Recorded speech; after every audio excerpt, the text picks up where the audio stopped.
अस्सलाम वालेकुम, मेरा नाम है ज़ीशान उस्मानी। बहुत से लोगों ने सवाल किया कि सर हम लोग पाकिस्तान में रुकें या बाहर चले जाएं, तो कोई जवाब दीजिए क्या बेहतर है हमारे लिए। अब सबके सर्कमस्टेंसेस अलग होते हैं, सबकी डिस्कशंस अलग होती हैं, लेकिन एक रूल ऑफ थंब है जो मैं उनसे अर्ज़ करता हूँ। मैंने सोचा कि मैं आज आपसे भी अर्ज़ कर देता हूँ।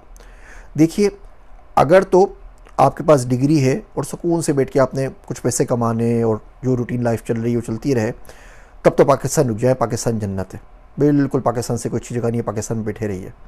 लेकिन अगर आपने खुदा ना खास्ता दिमाग का इस्तेमाल करना है तो फिर पाकिस्तान आपके लिए जगह नहीं है, फिर आपको बाहर निकलना पड़ेगा। जहाँ आपने दिमाग का इस्तेमाल करना शुरू किया, ये मुल्क आपके पास हाथ पाँव धो के ना गुसल करके पीछे पड़ जाएगा आपके, और आपको छोड़ेगा नहीं। हमारे पास बहुत सारे बच्चे होते हैं, पढ़े लिखे बच्चे, वापस जाते हैं मुल्क में जॉब करते हैं, तो उनको बहुत सारी चीज़ें गलत नज़र आती हैं। बोलते हैं ये भी गलत है, ये भी गलत है, ये भी गलत है, ये भी गलत है, और सिस्टम उनका बेड़ा गर्क कर देता है। हर वीडियो क्रिएट के बेचारे को ये फ़िक्र होती है कि मेरा ट्रांसफ़र ना हो जाए, किस तरह मैं एक्सटेंशन ले लूँ, किस तरीके से मैं आगे से आगे चल सकूँ, अच्छी अच्छी पोस्टों पर रख सकूँ। हर पुलिस वाले को ये टेंशन होती है, मिनिस्टर्स को नहीं पता होता कब मेरा काम ख़त्म हो जाए, कब काम मुझसे ले लिया जाए, कब पोर्टफोलियो मुझसे वापस ले लिया जाए। एक दोस्त है, उन्होंने यहाँ से अच्छी बड़ी डिग्री की फार्माकोलॉजी के अंदर, किसी के अंदर, वापस पाकिस्तान गए, लैब्स वगैरह जो पाकिस्तान के अंदर है। जब पाकिस्तान में जाके एक हॉस्पिटल ज्वाइन किया, बड़ा हॉस्पिटल, तो उनको पता लगा कि वो जो उनके इंस्ट्रूमेंट्स और डिवाइसेस हैं उसकी कैलिब्रेशन नहीं करते। तो उसके बगैर ज़ाहिर बात है वो जो आपके रिजल्ट्स आते हैं यूरिन सैंपल के, ब्लड टेस्ट वगैरह के, वो ठीक नहीं आते। तो जब उनसे बात की, उन्होंने बोला कि इस पर तो अच्छा खासा खर्चा है, 50-60 हज़ार डॉलर का, ऐसे ही जाने दीजिए। उन्होंने उसको छोड़ के दूसरे हॉस्पिटल में जॉब कर ली, दूसरी लैब के अंदर जॉब कर ली।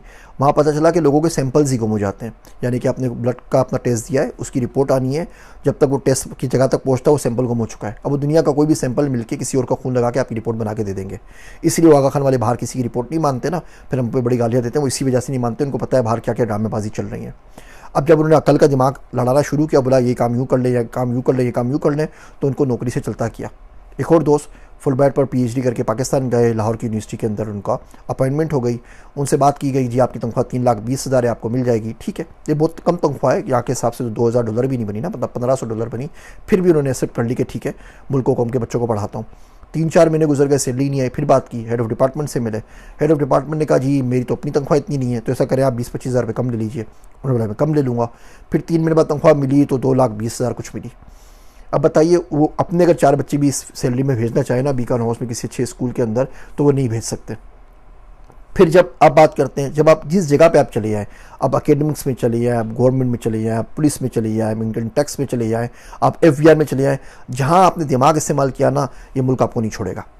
तो दिमाग का इस्तेमाल करना है तो भैया मुल्क से बाहर निकल जाओ, ये रूल ऑफ थंब है। दिमाग का इस्तेमाल नहीं करना, जैसे ज़िंदगी चल रही है चलते रहे, आराम से बैठ के कमाना है, ज़्यादा काम वाम नहीं करना, सुकून से जो भी सैलरी उसमें गुजारा आपका हो जाता है वो कमाते रहना है, तो पाकिस्तान से अच्छा मुल्क दुनिया में कोई भी नहीं है। मेरी बातें आपको बहुत बुरी लग रही होंगी और बहुत तल्ख बातें हैं, लेकिन एक काम कीजिए ना, कोई अच्छी सी डिग्री लेके बाहर से पढ़ के आइए और उस मुल्क के किसी शोबे को ज्वाइन कर लीजिए। 6-8 महीने गुजारिए, साल भर गुजारिए, उसके बाद फिर हम लोग बात कर लेंगे आपस में। फिर आप देखेंगे कि ये बातें कितनी हद तक अनफॉर्चुनेटली सच है। मेरी बातें सुनने का शुक्रिया। मैं हूँ आप सबका ज़ीशान उस्मानी।